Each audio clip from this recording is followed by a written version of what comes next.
El mensaje del día de hoy se trata acerca de la insensatez en la juventud o de la juventud. ¿Por qué se menciona esto? Para bien o para mal, durante nuestra juventud somos bastante inexpertos, somos bastante temerarios, no tenemos tanto miedo de las consecuencias a las que nos enfrentamos, no tenemos una idea clara de qué es lo que puede pasar si hacemos algo bueno o malo. Y desafortunadamente cuando hacemos algo malo esas consecuencias nos duelen mucho, son bastante dolorosas, duelen mucho, mucho, mucho y tal vez dejen una cicatriz mucho tiempo. ¿Sí? ¿Qué tenemos que hacer cuando llegamos al Señor? Reconocer que hemos pecado, que no hemos sido dignos, pero sobre todo que nuestra naturaleza siempre nos lleva a hacer lo que nos place. Y eso al Señor no le agrada bastante porque muchas de esas decisiones no están bien fundamentadas. La lectura del día de hoy es igual, 1 Corintios, capítulo 5, únicamente del versículo 6 al 8. Es primera carta a los Corintios, capítulo 5, versículos del 6 al 8, 6, 7 y 8. No es buena vuestra jactancia. ¿No sabéis que un poco de levadura leuda toda la masa? Limpiaos pues de la vieja levadura, para que seáis nueva masa sin levadura como sois, porque nuestra Pascua, que es Cristo, ya fue sacrificada por nosotros. Así que celebremos la fiesta, no con la vieja levadura ni con la levadura de malicia y de maldad, sino con panes sin levadura, de sinceridad y de verdad. A pesar de que estos versículos son 3 únicamente, la verdad es que al momento de estarlos repasando, al momento de incluso preparar este mensaje, en mí, debo confesar, hubo bastante confusión. Fue una semana muy difícil, muy, muy difícil. A veces el Señor, cuando nos llama a preparar algo para Él, a tener un mensaje para Él, nos habla primero a nosotros y la verdad es que muchas cosas las pasamos por alto. Muchas de las situaciones por las que hemos atravesado, creemos que ya quedaron atrás. Creemos que ya no nos van a afectar. Sorpresa, sorpresa. Cuando no lo hemos confesado al Señor, eso regresa tarde o temprano. Y a veces creemos que como hijos de Dios ya todo está solucionado, que Dios va a solucionar todo sin que nosotros nos arrepintamos, nos acerquemos a Él y con un corazón humillado, con un corazón humilde, es lo que esperaría Él. ¿Cómo es que nos acercamos nosotros? ¿Cómo es que tenemos una relación con Él? En el contexto de esta carta a los Corintios, recordemos que era una iglesia nueva, era una iglesia joven, no había mucha madurez. Vamos a decirlo así, la mayoría de esas personas, discípulos, eran nuevos. ¿Qué sucede cuando nosotros conocemos al Señor? Somos personas inmaduras en la palabra, no lo conocemos. Esa es una gran verdad, no sabemos cómo actuar. Sabemos que alguien ha dado su vida por nosotros, sabemos que alguien nos ama y quiere algo bueno para nosotros, que vivamos de otra manera, pero no lo alcanzamos a entender. En ese contexto estaba la iglesia de Corintio. Eran nuevos discípulos del Señor. No sabían cómo manejarse, aún no habían aprendido cómo tomarse de la mano del Señor. Y obviamente todos esos errores que marca Pablo, todos esos pecados que están a la vista, como la inmoralidad, obviamente no tienen una solución en la palabra porque están aprendiendo a caminar al Señor. Eso es en una iglesia joven, en una iglesia inmadura. ¿Qué podría esperarse de una iglesia que tiene más de 50 años de vida como Betel? ¿Podríamos tener la misma excusa que tuvieron en la iglesia de Corinto? ¿Podríamos decir o excusarnos ante el Señor? Perdón, Señor, pero es que somos nuevos, es una iglesia nueva. ¿Podríamos decir eso después de 50 años de vida? Esos aspectos en los jóvenes discípulos, pues tristemente también traían consecuencias. Esa división en la iglesia. ¿Por qué se hacen las divisiones? porque el enemigo permitimos que actúe. Le entregamos esas acciones a él y no al Señor, porque actuamos conforme a lo que creemos que está bien y no lo que Dios dicta en su palabra. Para ellos no quedaba del todo claro cómo es que tenían que trabajar esa relación con Dios. Y Pablo les dice que tenemos que ser uno con el Señor. Si no somos uno con el Señor, ¿qué va a suceder? Nos vamos a dividir, vamos a tomar partido de una o de otra situación. Vamos a creer que es lo mejor. Vamos a dar nuestra opinión. Perdón, pero cuando llegamos al Señor, nosotros no le pedimos cómo va a ser mejor nuestra vida. Nosotros no le decimos, bueno, si yo tengo un trabajo, un buen trabajo, si yo tengo un buen salario, si yo tengo una buena esposa, si yo tengo unos buenos hijos, entonces puedo ser un buen cristiano. Me dice que yo tengo que dar testimonio. Yo soy cabeza de familia. Mi esposa va a ser ayuda idónea. Nos tenemos que sujetar a su palabra. Nosotros no ponemos las condiciones, las pone el Señor. Por eso también es importante que los servidores del Señor, los servidores en Cristo, sean maduros, pastores, maestros, diáconos. ¿Qué pasa cuando el liderazgo de una iglesia no es lo suficientemente madura? Pues vamos a fracasar. No vamos a saber ver la dirección, ver los señalamientos que hace el Señor. ¿Por qué? Porque creemos que nuestra decisión va a ser más importante que lo que diga la palabra, lo que nos dicta el Señor. Aún así, eso no garantiza plena victoria. Como personas, como humanos, sabemos que tenemos una naturaleza imperfecta, pero eso nos va a ayudar a recobrar los caminos del Señor, a regresar a Él lo más pronto posible, a estar bajo sus pies, pidiendo perdón con un corazón arrepentido. ¿Por qué menciono que la juventud está asociada con la insensatez, con la inmadurez? Eclesiastés, capítulo 11, versículo 10. Porque la adolescencia y la juventud son vanidad. Porque creemos que cuando somos jóvenes necesitamos sentirnos identificados y buscamos un grupo, buscamos alguien que nos escuche, alguien con el que podamos hablar y que nos pueda entender de cierta manera. Eso es lo que buscamos cuando somos jóvenes. Muchas veces lo hacemos por apariencia, no porque realmente sea el grupo en el cual yo pertenezca, no porque realmente es donde yo deba estar. Como cristianos, el Señor nos llama a la acción, el Señor nos llama a pertenecer a una nueva familia espiritual. Muchas veces los jóvenes tristemente se alejan pensando que sus amistades están en el mundo, pensando que no es divertido estar en una fiesta sin alcohol, en una celebración sin alcohol, sin pecado, sin inmoralidad. Proverbios 7:7. Vi entre los simples, consideré entre los jóvenes a un joven falto de entendimiento. Tristemente, estas son aspectos que señalan negativamente la juventud. ¿Por qué? Por falta de inmadurez. Sencillamente por eso, porque aún no hemos experimentado lo suficiente para aprender que eso está mal. Nos falta entendimiento. Mateo, capítulo 19, versículo 20. El joven le dijo: todo esto lo he guardado desde mi juventud, ¿qué más me falta?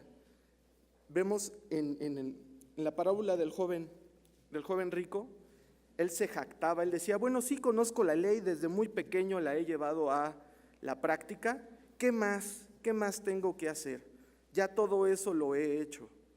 El Señor con amor le reprende y le dice, una cosa te hace falta. ¿Cuál era su problema? ¿Cuál era su pecado? Que él amaba las cosas materiales.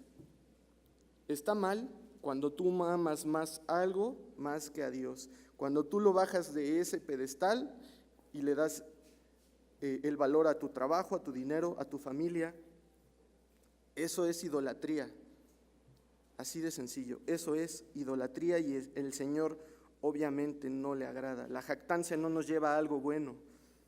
Y que precisamente en el versículo 6 les dice a los discípulos, jóvenes discípulos, no es buena vuestra jactancia. Está bien que ustedes hayan llegado al Señor, hayan hecho esa decisión tan importante en sus vidas, pero el hecho de no hacer nada contra el pecado y creer que está bien, No, es una clara llamada de atención a decir, cuidado, no está bien que tú te jactes, que tú creas que estás en el Señor y que todo lo que haces está bien cuando estás totalmente alejado del Señor. Va a haber consecuencias. Tristemente, durante nuestra juventud, no todas nuestras experiencias nos son gratas, no todas, pero de esas vivencias podemos aprender grandes lecciones. De ese dolor que hemos aprendido nos enseña algo. Realmente, si somos o llegamos a ser personas maduras, todas esas vivencias que hemos tenido nos sirven para bien, nos sirven para modificar, nos sirven para rectificar. Cuánto más si hemos llegado al Señor. Nos ayudan precisamente a abrir los ojos ante el pecado. No únicamente nuestro pecado, sino al pecado de nuestra familia espiritual y poner un alto. No es bueno que pasemos por alto los pecados de los demás.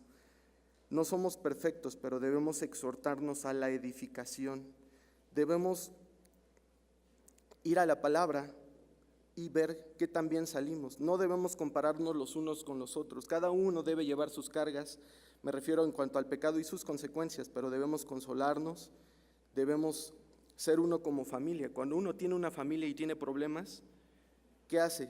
A los primeros que pensaría acudir es con esa familia de la sangre, con esos padres, con esos hermanos, para no solo un consejo, sino para recibir aliento y decir, bueno, tal vez este no fue un buen día, no fue una buena semana, pero tengo a mi familia para alentarme, tengo a mi familia espiritual que ora por mí, que ora por mi situación, y de igual manera yo contesto con una oración. Nos mantenemos en oración los unos a los otros. Pablo, además, en esta carta da un directo llamado a la cero tolerancia al pecado, nos advierte acerca de la jactancia. ¿Qué es la jactancia? ¿Qué significa? Es una actitud o acción de vanidad que algunas personas tienen al hacer alardes de sus propios logros, virtudes o cualidades, como el desempeño en ciertas actividades, pasando por alto o sin importarles sus propias debilidades. Son descartadas como si no existieran. Resaltan qué es lo bueno que saben hacer, pero hacen un lado lo negativo. Cuando el Señor, ¿qué hace?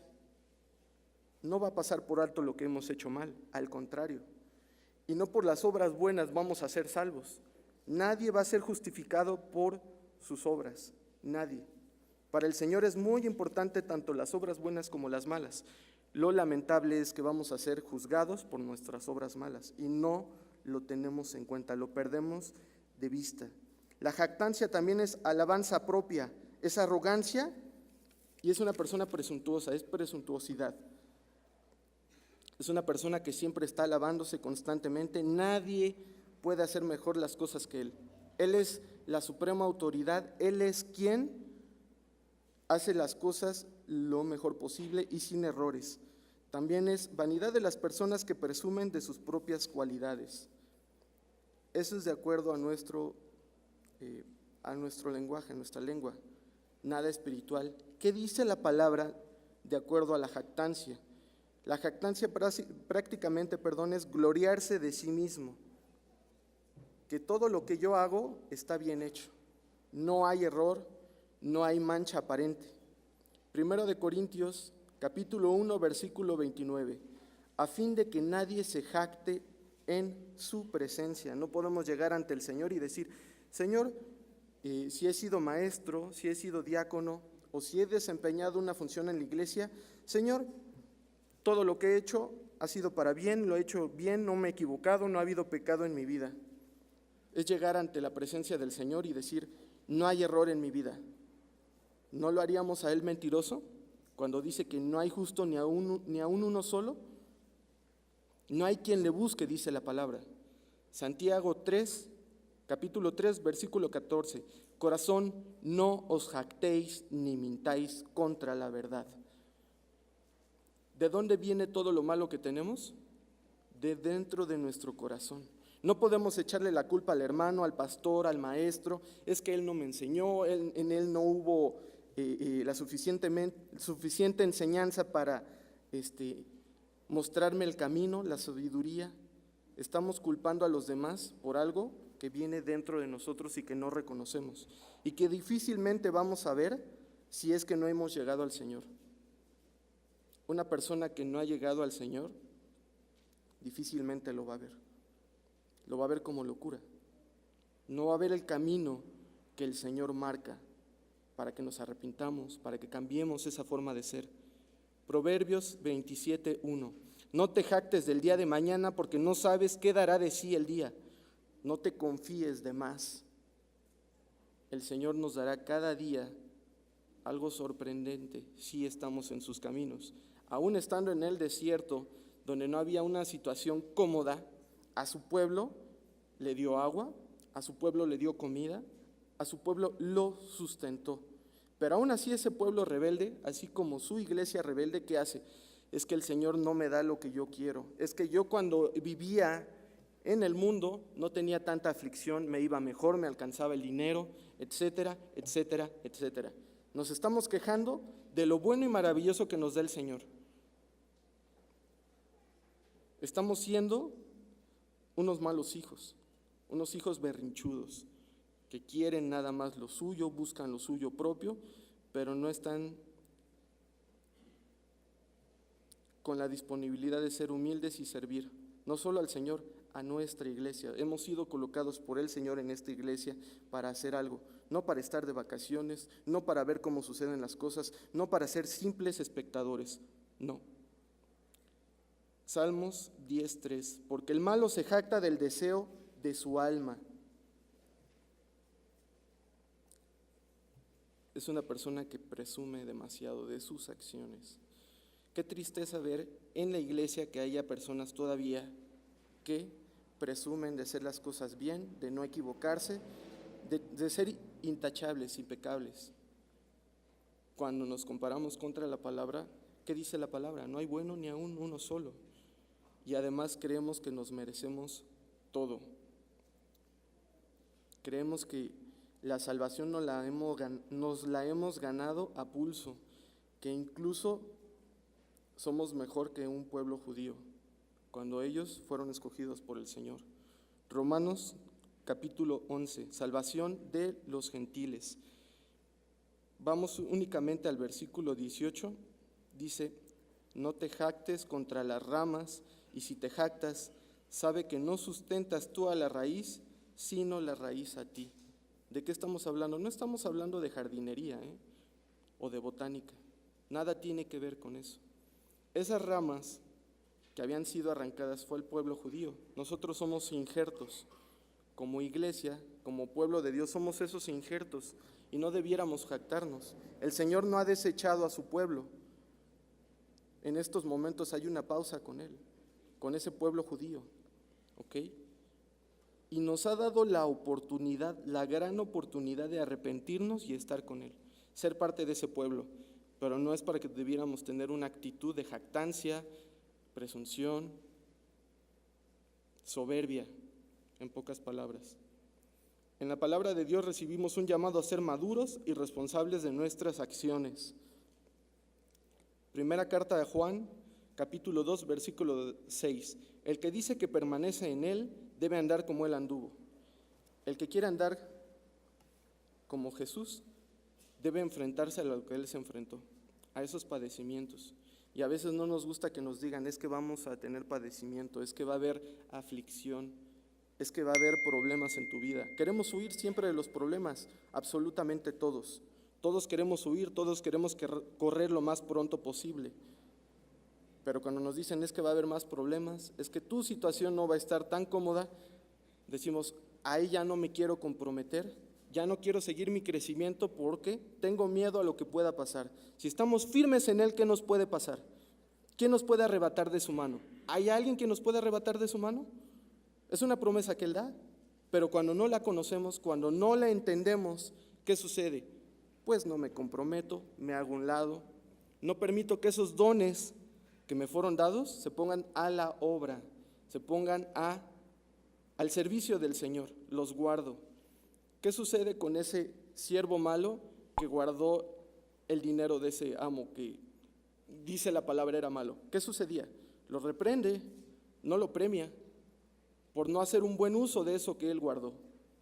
Si nosotros creemos o pretendemos que no va a haber ninguna llamada de atención, adelante, adelante. Cada uno que experimente lo que tenga que experimentar, las consecuencias de nuestro pecado. La palabra es clara en ese aspecto y no podemos darle la vuelta, no podemos escapar, no podemos ser evasivos ante eso. Romanos capítulo 12, versículo 3. No tenga más alto concepto de sí que el que deba tener, sino que piense de sí con cordura. Cuando yo voy a la palabra, me confrontan, me dicen, tú no eres bueno, tú debes tener un buen concepto de ti. Tampoco ser un mártir, no. Pero si yo he sido hallado falto, si el Señor me confronta en su palabra, ¿qué tengo que hacer? Reconocerlo. Reconocerme como pecador. ¿Y qué tengo que hacer? Antes de sentirme orgulloso por algo que hubiera hecho, el ir a una misión, participar en Navidad en las montañas, participar en cualquier trabajo de la iglesia, antes de sentirme orgulloso por eso, debiera dar gracias porque el Señor, en ese espíritu de poder que me ha mandado, me obliga, me mueve a hacer eso. Entonces es obra de Dios, no es obra mía. He sido un instrumento, sí, pero no ha sido gracias a mí. No he sido factor de éxito. Soy nada más una herramienta usada por el Señor, nada más. Y no tengo que colgarme en ningún milagro, ningún reconocimiento, absolutamente nada. Yo no me merezco nada. El Señor todo me lo da. Entonces, ¿por qué me jacto? Entonces, ¿por qué presumo? Yo no he logrado nada por mí mismo. El Señor, en su infinita misericordia y benevolencia, es quien lo logra en mi vida cuando yo realmente ando en sus caminos. Ahora, creemos muchas veces que un solo pecado no arruina nuestra situación con Dios. No pasa nada. Me he portado tan bien, cumplo casi toda la ley, no robo, no mato, miento a veces codicio, a veces me gustaría tener lo de los hermanos, lo que tiene algún hermano que tiene buena administración, pero no me doy cuenta de eso. Pienso que no está mal. Un solo pecado, hermanos, un solo pecado es suficiente para desviarme, alejarme de Dios. ¿Qué dice su palabra? ¿No sabéis que un poco de levadura leuda toda la masa? No está hablando de una receta de cocina, no está hablando de cómo hacer un pastel, cómo elaborarlo. Un poco de pecado en nuestras vidas, sin confesarlo, nos va desviando poco a poco. Parece inocente al principio, no pasa nada una mentira, no pasa nada esta desviación. Y cuando nos damos cuenta, hemos permitido que uno y otro pecado se filtren en nuestra vida, que uno y otro pecado en nuestra vida estén latentes y que en nuestra vida ya haya consecuencias negativas, pero no nos queremos dar cuenta. La intención de la ley impuesta en el Antiguo Testamento a los judíos era mostrarles y mostrarnos ahora que por muy buenas intenciones que tengamos, nada de eso nos va a aceptar, nada de eso nos va a ser aceptables a los ojos de Dios. Siempre va a haber algo, una parte en la ley que no vamos a poder cumplir y no queremos darnos cuenta de eso. Creemos que somos dignos.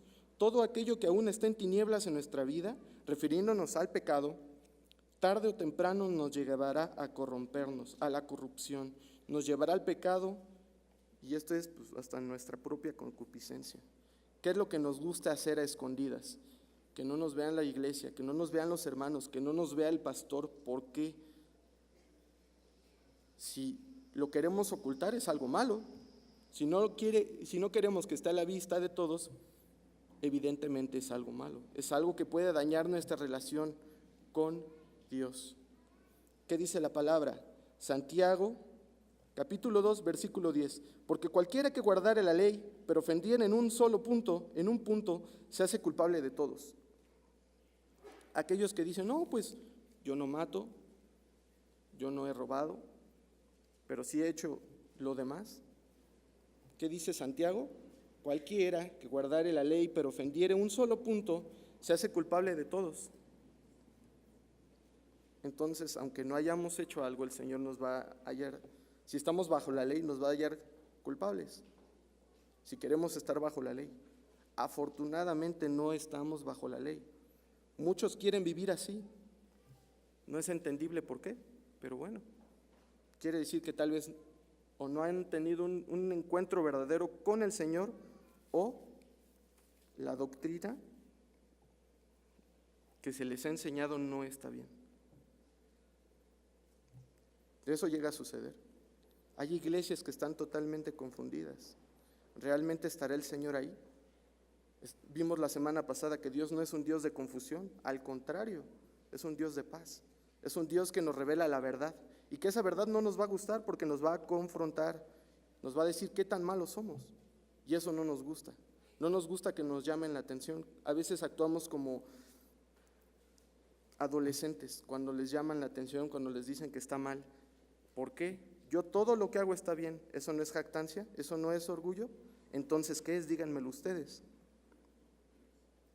¿Qué quería decir con esto el Señor? ¿Qué nos quería mostrar? Que lo necesitamos a Él. Necesitamos acudir de día a día a Él, solo a Él. Y que Él nos va a llevar y nos va a hacer reconocer qué estamos haciendo mal para corregirlo, para cambiarlo, para tener una nueva vida, para tener nuevas costumbres.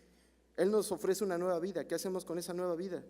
Aquellas personas que logran, por alguna situación, tener un departamento, una casa nueva, no se van a mudar con muebles que ya no les sirven, no se van a mudar con un sillón roto. ¿Para qué les sirve un sillón roto en una casa nueva? ¿Para qué les sirve una vajilla totalmente rota en una casa nueva? Generalmente lo que quisiéramos tener es cambiarlo, ¿no? Tener un sillón nuevo, tener un mueble nuevo, una cama nueva, etcétera, todo nuevo. ¿Qué nos hace pensar que teniendo una nueva vida en Cristo, arrastrando lo del viejo hombre, vamos a ser felices y vamos a ser agradables a Dios? Si en la práctica no lo hacemos, ¿por qué espiritualmente habría de funcionar eso? ¿Por qué? Para el Antiguo Testamento, el pan sin levadura o pan de aflicción les recordaba a los israelitas la partida apresurada de Egipto y les advertía contra las influencias corruptas. Éxodo 12, del 14 al 20. ¿Qué les decía ahí el Señor? Que tenían que salir, los quería sacar del mundo, de la esclavitud del mundo, de la esclavitud del pecado. ¿Y qué querían esos judíos en el desierto? Querían regresar donde tenían comida, donde eran esclavos, sí, pero tenían algo que les gustaba, algo que les llenaba internamente, algo que les satisfacía, y hacían a un lado lo que el Señor les daba, porque no tenía sabor, porque era agua simple, porque no había refresco, porque no había carne jugosa. Eso es lo que pedía el pueblo judío. No está satisfaciendo mis deseos carnales, Dios. Eso es lo que le decimos ahora cuando no queremos obedecer.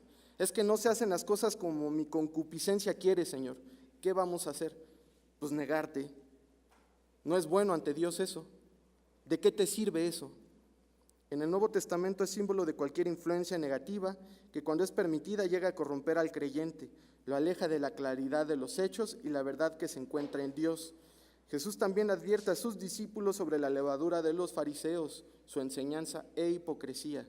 Ellos decían adorar a Dios, ellos decían obedecerlo, ellos conocían la ley, pero cuando llega el Mesías, pusieron al pueblo en su contra y ellos fueron quienes decidieron su crucifixión cuando se les preguntó.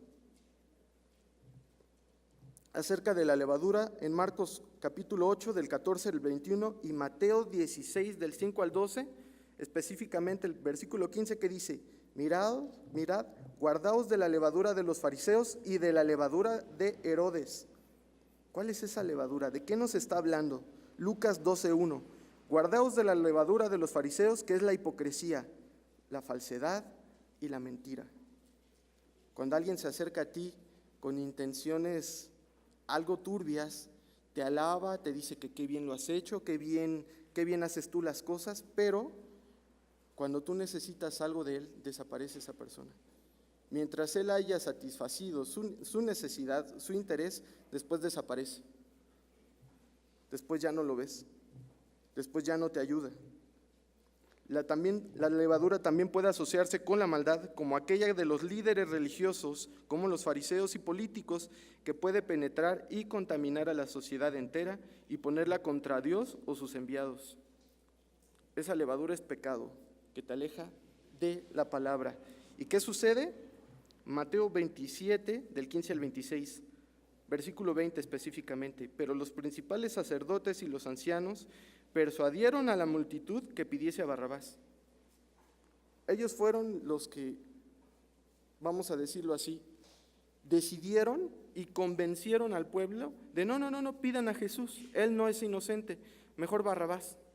Ellos fueron los que persuadieron, dice la palabra, los que influenciaron al pueblo judío a que Jesús fuera muerto. Esa mala influencia nos lleva a corrompernos, nos lleva a ir en contra de Dios y creemos que le estamos sirviendo. Cuidado. Y respondiendo todo el pueblo dijo, su sangre sea sobre nosotros y sobre nuestros hijos. Además, ellos aceptaron las consecuencias de derramar sangre inocente. Ellos ya lo sabían. ¿Qué consecuencias traía derramar sangre inocente? Y aún así, con esa prontitud para hacer lo malo, dijeron, no importa, que esas consecuencias no solo sean sobre nosotros, sino sobre nuestros hijos. Estaban maldiciendo ellos mismos a sus hijos. No se estaban dando cuenta de lo que estaban haciendo realmente. Ahora, ¿realmente queremos que nuestros hijos sean malditos y que se vayan al infierno? ¿Queremos eso para nuestros hijos? Muchas veces actuamos así. No queremos darnos cuenta y lo estamos haciendo.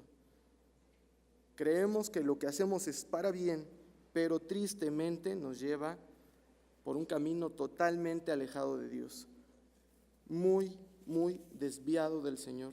Cuando Él ya tiene planes, cuando Él hace las cosas con un propósito, con un firme propósito, pero ¿qué hacemos? Desechar sus planes, porque no me gusta, porque no obtengo lo que yo quiero, porque no satisfago la carne, porque mi concupiscencia no está bien con eso que el Señor me da, no está tranquila. ¿Cuáles son los planes de Cristo? Redención.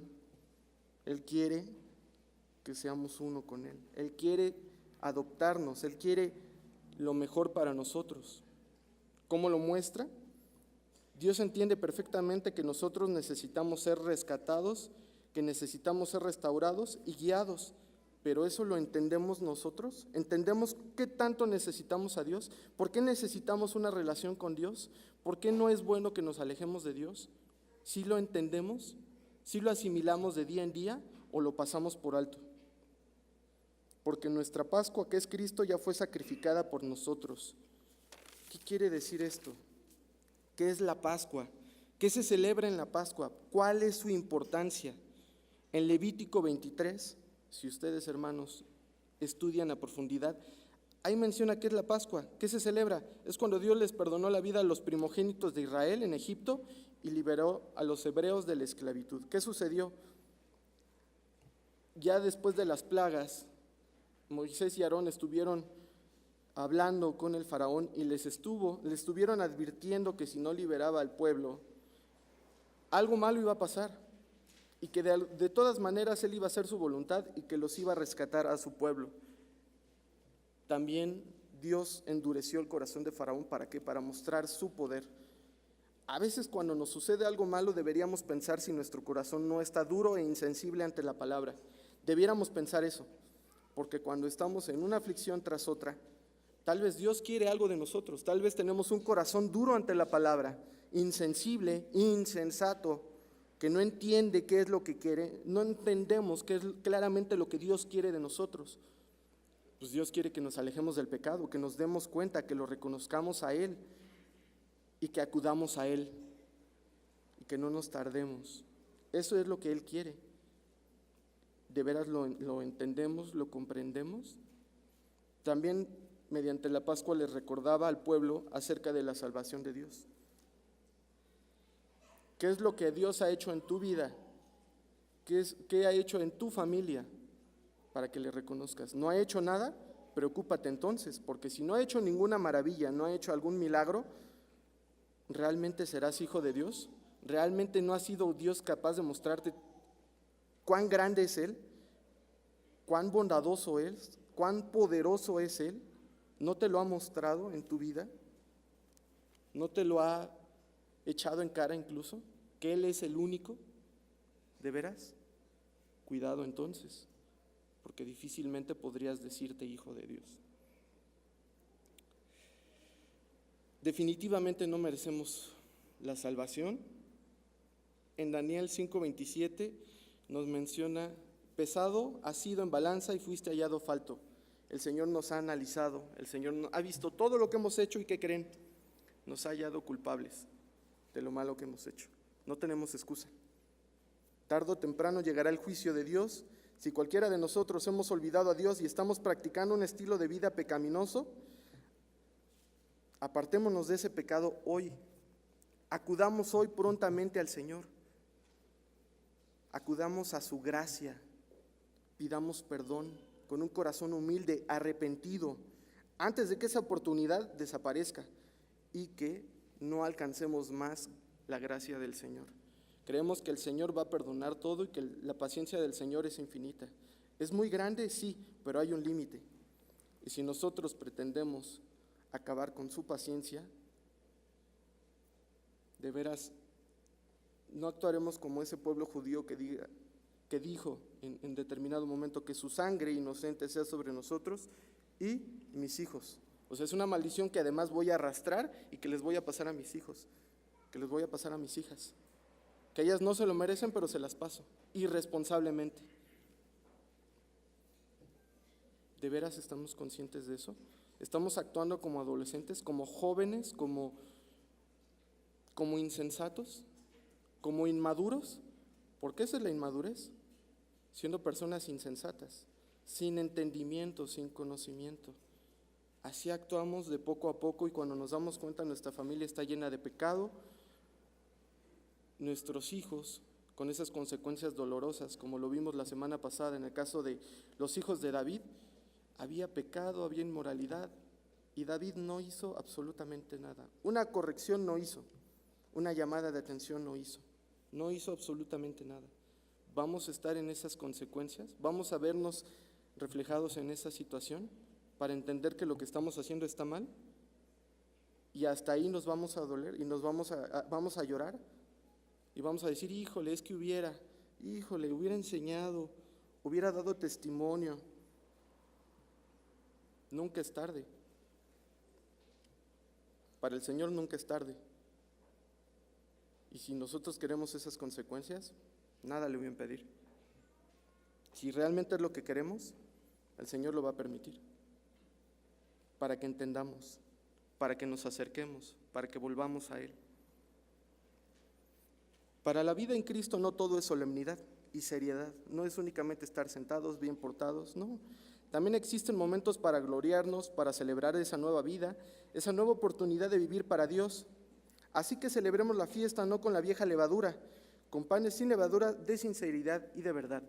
A la celebración a la que nos llama el Señor, a la celebración a la que somos invitados los hijos de Dios, no es una celebración como la que típicamente conocemos en un lugar cómodo, en una playa, en un lugar donde vamos a tener todas las comodidades y amenidades. ¿Qué sucede cuando yo busco celebrar algo? No me voy al lugar más inhóspito, al lugar más feo, al lugar más horrible. Busco tener todas las comodidades, ¿no? Si lo celebro, busco estar lo más cómodo posible.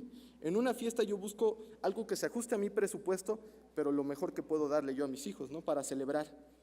Esta celebración a la que hemos sido convocados no es nuestro lugar ideal para estar. No es un lugar muy cómodo en el cual disfrutemos estar. El Señor nos llama a gloriarnos por todo lo que Él nos ofrece, todo ese sustento que recibimos para trabajar en la obra. Él nos llama a depender cada vez más en Él, a tener una fuerte confianza y fe para mostrar esas buenas obras al mundo y rendir un buen testimonio digno de la vida en Cristo. Sí, sabemos que no somos salvos por obras. No, ese es el punto, ese no es el punto. Pero ¿qué pasa cuando tenemos que dar un testimonio? Pues tenemos que dar buenas obras. No vamos a pagar mal con mal, al contrario, tenemos que dar ese testimonio y decir: es que Cristo fue quien me cambió, es que gracias a Cristo soy una persona nueva, tengo una nueva vida, no gracias a mí definitivamente, y gracias a Dios. Si fuera por mí yo ya estaría perdido, yo estaría perdiendo mi tiempo, no tendría precisamente una familia y quién sabe si siga vivo, porque el alcoholismo era una forma de vivir antes de llegar al Señor en mi vida y no me llena de orgullo, pero es un testimonio que se tiene que dar. No es que me sienta yo orgulloso de decir que fui alcohólico, no. Varias veces estuve a punto de chocar. El Señor me rescató, ¿con qué propósito? No lo sé. No estoy aquí por suerte, yo no. Es gracias al Señor y que tiene una obra preparada para mí, que no debo descartar, que no debo hacer un lado, que no por estar cómodo digo, bueno, es que es más cómodo estar sentado, que todo mundo me vea, que pongan atención en mí. Es muy cómodo estar ahí y criticar y juzgar a los que están en acción, a los que han decidido poner la obra del Señor en marcha. Es muy fácil hacer eso, pero qué difícil es rendirse al Señor y decir, Señor, tú eres el que me va a guiar, tú eres el que va a tomar las determinaciones en mi vida, adelante, pase lo que pase. ¿Hay pruebas difíciles? Sí, pero ¿quién es el que te sustenta? ¿Tú mismo o es el Señor? Éxodo 5, versículo del 1 al 9. Deja ir a mi pueblo a celebrarme fiesta en el desierto. Permítanme repetir esta parte porque al momento de examinarlo, el Señor no nos llama a una playa, el Señor no nos llama a un lugar cómodo. Deja ir a mi pueblo a celebrarme fiesta en el desierto. ¿Quién quiere ir al desierto donde hace calor a celebrar algo? ¿Alguien de ustedes se le ha ocurrido ir al desierto a celebrar algo? El Señor no nos llama a estar cómodos. En un desierto no vas a estar cómodo, hermano. En el desierto no vas a estar sin calor. Es más, no hay agua suficiente. ¿Qué tipo de alimento hay? ¿Qué tipo de comodidad puede haber con tanto calor? Y sin sombra. ¿Qué tipo de comodidad? Dios nunca ha prometido una vida sencilla y sin dificultades, como comodidades y lujos. Incluso no te llevará a los lugares que más te agradan para servirle. No es a donde tú quieras, no es a donde a ti te place, no es bajo tus opciones, es bajo lo que el Señor te diga a ti y lo que quiera para ti. Se acabó, no hay discusión en ese punto. Él, como todopoderoso y soberano, o debiera ser así en nuestra vida, nos llevará a lugares que ante nuestros ojos, nuestro gusto, no son los ideales, no son los más gratos, no nos llena el ojo, no es cómodo. Yo al Señor, yo a ir a Puebla, yo a ir a Coacalco, está muy lejos, hace mucho calor, el tráfico, no. ¿Y cuánto me voy a hacer en pecero o en camión? Gasto mi gasolina, gasto las llantas de mi auto. Si el Señor te lo ha dado, pues es para su servicio, ¿no? ¿O hemos olvidado esa parte también? ¿Hay algo que podamos de veras celebrar nosotros en el desierto? ¿Que nos guste? Definitivamente no. Y ese es el mensaje que nos tiene el Señor a nosotros hoy. Te llamo a celebrarme a mí en el lugar más recóndito, más inhóspito y menos cómodo, para que no estés tranquilo, para que no estés seguro, para que estés fuera de tu área de confort, para que no estés tan tranquilito, diciendo, pues el Señor proveerá. Oye, ¿y la obra? Pues ya hay un grupo de personas que se están haciendo cargo. ¿Cómo les está yendo? ¿Quién sabe? Ni idea, no me interesa. Afortunadamente para Dios no hay nada imposible. Incluso aún en el desierto, Él provee de alimento y agua para los suyos. Dura lección es apartarnos de todo lo que hemos aprendido y que hemos atesorado durante toda nuestra vida. Es bien difícil decir, híjole, pues es que yo estaba acostumbrado a que los domingos veía básquetbol, fútbol americano y todo el día era estar echado o estar reponiéndome dormido porque pues, viernes y sábado me la pasaba yo festejando, me la pasaba en el mundo con mis amigos del trabajo o de la universidad. Qué difícil es decir, híjole, bueno, voy a escuchar a Dios. ¿Qué? ¿Tú qué? ¿Ya no vas a fiestas? Repito, esa parte sí fue difícil en mi vida. ¿Por qué? Porque mis padres no estaban acostumbrados más bien al estilo de vida que yo llevaba antes y no les preocupaba. Varias veces les llegué a decir, híjole, pues es que estuve a punto de chocar y casi era pérdida total. Iba yo manejando. Y decían, pero gracias a Dios estás aquí, gracias a Dios. ¿Estás consciente de lo que estás diciendo? Y ahora que estoy en los caminos de Dios, ¿te ofendes? ¿Te ofendes, papá? ¿Te ofendes, mamá? ¿De veras? Entonces, ¿sí fue gracias a Dios o no? ¿O es cuando te conviene? ¿O esa conveniencia? ¿Cuándo sí, cuándo no?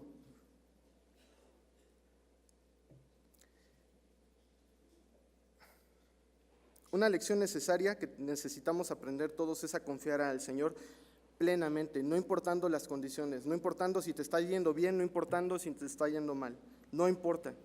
Debemos tener plena confianza en Dios, que como hijos de Dios Él tendrá cuidado y siempre dará a su pueblo lo necesario para poder trabajar en su obra. Nos acordamos mucho del Salmo 23, pero ¿realmente lo vivimos?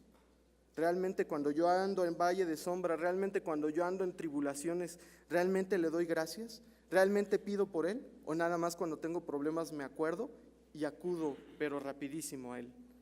Ahí sí, doblo mi rodilla. Pero antes, cuando Él quiere que trabaje, cuando Él quiere que sea dócil, no se puede, no se puede, no se puede. A pesar de que hayamos sido hace ya tiempo recogidos por el Señor, adoptados por el Señor, muchas de estas actitudes aún permanecen y ya no somos, espiritualmente ya no somos tan niños. A veces asociamos literalmente la palabra. ¿Qué dice la palabra? Instruye al joven, al niño en su camino. Lo queremos aplicar únicamente con nuestros hijos. ¿Realmente nada más lo podríamos aplicar con nuestros hijos? ¿No podemos tener hijos espirituales? ¿No podemos mostrarle el camino que menciona la palabra? ¿No podemos? ¿O lo pasamos por alto? ¿O no nos interesa? ¿O creemos que eso es parte del departamento de enseñanza, del consejo de enseñanza? Pero yo no debo estar involucrado, a mí no me interesa. No es mi trabajo, no es mi labor. ¿De veras? Todos hemos sido llamados a evangelizar. ¿Quién realmente está dando testimonio y quién no? Tenemos frutos evidentes, y no podemos ocultarlos. Esto no es únicamente un llamado para los jóvenes, es un llamado a nosotros que hemos dejado que el pecado gobierne.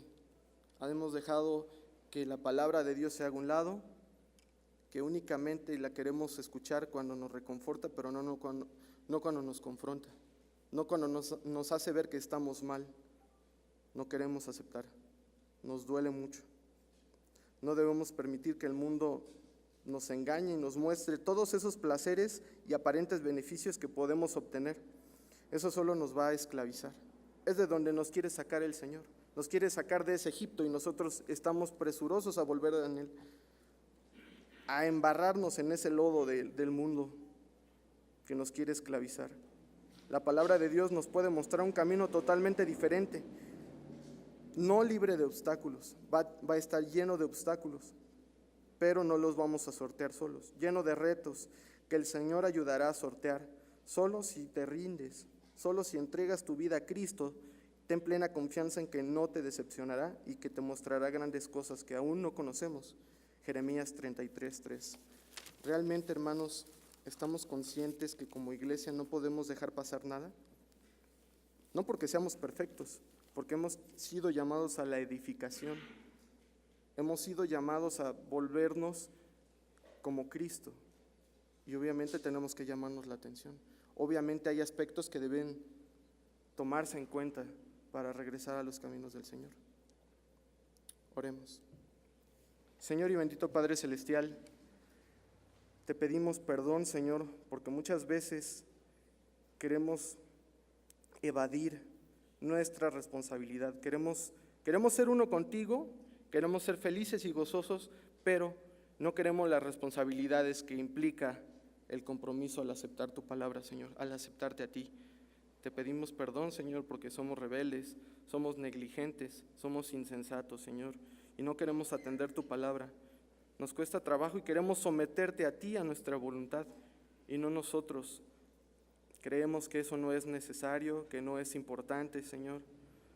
Permite que esta tu palabra, Señor, hable a cada uno de tus siervos, Señor, para que doblemos esa rodilla, Señor, y arrepentidos vayamos a ti, a tus pies, Señor, a tu presencia, a tu iglesia, Señor, y pongamos esos dones a la práctica, Señor.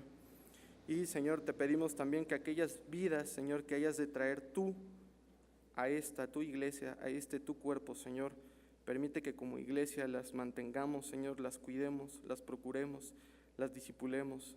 Y si tú, que aún no has tenido algún contacto con el Señor, no has tenido el beneficio de estar en su misericordia, Te pido que el día de hoy, si es tu voluntad, te acerques al Señor, que le aceptes como único y suficiente Salvador, que permitas que Él permee en todos los aspectos de tu vida, no únicamente los que te convienen, no únicamente los que te benefician, sino en todos los aspectos de tu vida.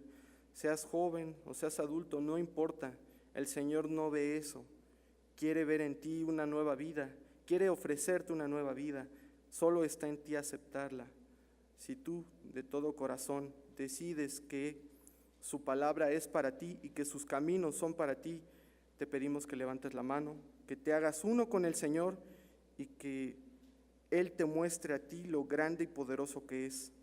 Si tú decides rendir hoy tu vida al Señor, te invito a que levantes la mano, te invito a que seas uno con el Señor, pero sobre todo que tú le entregues totalmente tu vida para que veas la obra maravillosa que Él puede hacer. No permitas que el tiempo pase.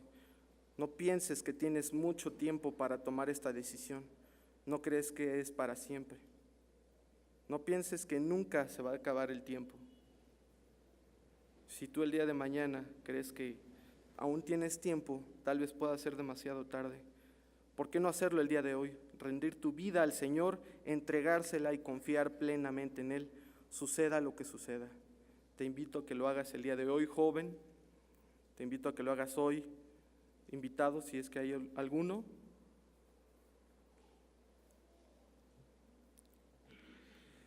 Señor, nos ponemos en tus manos, Señor. Te damos gracias por esta tu palabra, por este tu tiempo en el cual nos permite reflexionar. Queremos que quites todo obstáculo para que podamos entender qué es lo que deseas de cada uno de nosotros, Señor. Te pedimos perdón y sobre todo, Señor, te pedimos que cada día nos ayudes a tener una relación más estrecha, más fuerte contigo y que sea tu palabra en nuestra vida para que seamos sabios y podamos dar testimonio al mundo. Todo esto te pedimos en el precioso nombre de tu Hijo Jesucristo. Amén.